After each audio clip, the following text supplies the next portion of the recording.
90 ദിവസം കൊണ്ട് മുടിയിൽ എന്ത് മാറ്റം ഉണ്ടായി? ആ ഒരു മാറ്റമാണ് കേട്ടോ നിങ്ങളെ ഞാൻ ഈ ഒരു വീഡിയോയിലൂടെ കാണിച്ചുകൊണ്ടിരിക്കുന്നത്. ഇത് നമ്മുടെ 90 ഡേയ്സ് ഹെയർ ഗ്രോത്ത് ചാലഞ്ചിൻ്റെ ഫൈനൽ റിസൾട്ടാണ് ഞാൻ കാണിക്കുന്നത്.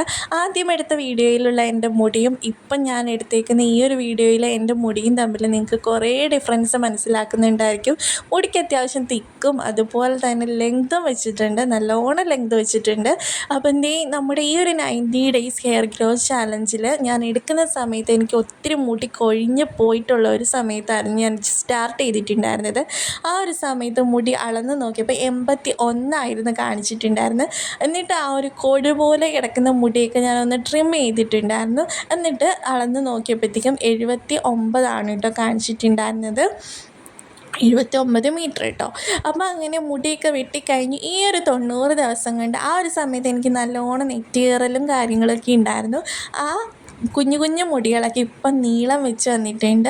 അതുപോലെ തന്നെ കുറേ പുതിയ മുടികളും ആ ഒരു ഏരിയയിൽ എനിക്ക് നന്നായിട്ട് വന്നിട്ടുണ്ട് കേട്ടോ. ഏകദേശം അതൊരു കവറാകണ രീതിക്കൊക്കെ എത്തിയിട്ടുണ്ട്. അതുപോലെ തന്നെ അടുത്ത സൈഡിലും എനിക്ക് അപ്പുറത്തെ സൈഡിൽ എനിക്ക് ഒരുപാട് മുടി പോയിട്ടുണ്ടായിരുന്നില്ല, പക്ഷേ എനിക്ക് ആ ഒരു സൈഡിലും കുറേ മുടികൾ വന്നിട്ടുണ്ട്. അതുപോലെ തന്നെ അവയൊക്കെ നീളം വെച്ചും വന്നിട്ടുണ്ട് കേട്ടോ. അത് നിങ്ങൾക്ക് ഇതിനകത്ത് നന്നായിട്ട് കാണാൻ പറ്റുന്നുണ്ടായിരിക്കും.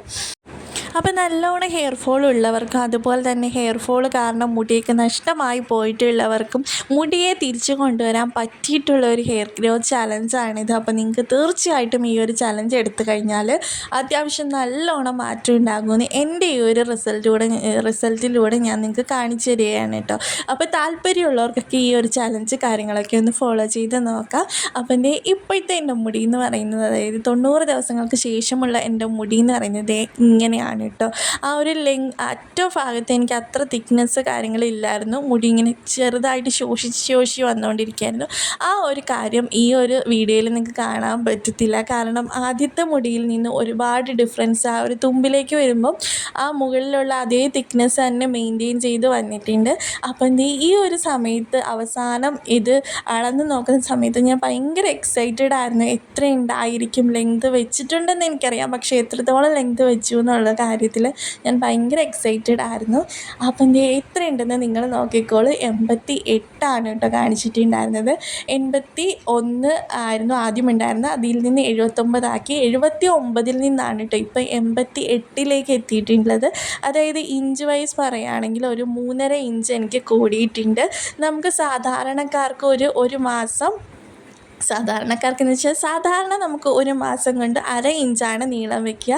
അങ്ങനെ നോക്കുകയാണെങ്കിൽ 1.5 ഇഞ്ചാണ് 3 മാസം കൊണ്ട് ഉണ്ടാവുക. പക്ഷേ എനിക്ക് 3.5 ഇഞ്ച് മൊത്തത്തിൽ ഉണ്ടായിട്ടുണ്ട് കേട്ടോ. അതുപോലെ തന്നെ ഒരുപാട് കുട്ടി കുട്ടി മുടികൾ തലയോട്ടിയിൽ നിന്ന് വരുന്നുണ്ട്. അപ്പം ഞാൻ ഭയങ്കര ഹാപ്പിയാണ്. അപ്പം നിങ്ങൾക്കും ഇതുപോലെയുള്ള പ്രശ്നങ്ങൾക്കൊക്കെ ഈ ഒരു ചലഞ്ച് കാര്യങ്ങളൊക്കെ ഫോളോ ചെയ്ത് നോക്കാം. അപ്പോൾ അത്രയേ ഉള്ളൂ. നമുക്ക് അടുത്ത വീഡിയോയിൽ കാണാം കേട്ടോ. ടാറ്റാ.